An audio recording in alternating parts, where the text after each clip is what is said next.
vedeți, e steaua cea mai...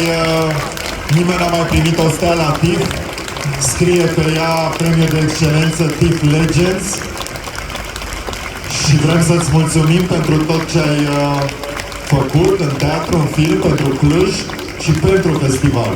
Și eu vă mulțumesc dumneavoastră tuturor și în primul rând colegilor mei și vreau să nu cumva să plec de aici fără să amintesc faptul că unul din băieții mei, deci nu Florin Junior, ci Daniel Piersic, a venit special de la Budapesta cu băieții lui, nepoții mei, care sunt Marc și Robert, și le îmbrățișez și împreună cu soția lui Orșoio. Și bănuiesc că după ce se termină toată povestea asta, voi o să plecați, cred, mă uit la tine, Dani, și mă gândesc că o să mergeți la Târgu Mureș, nu? Sau nu aveți treaba acolo?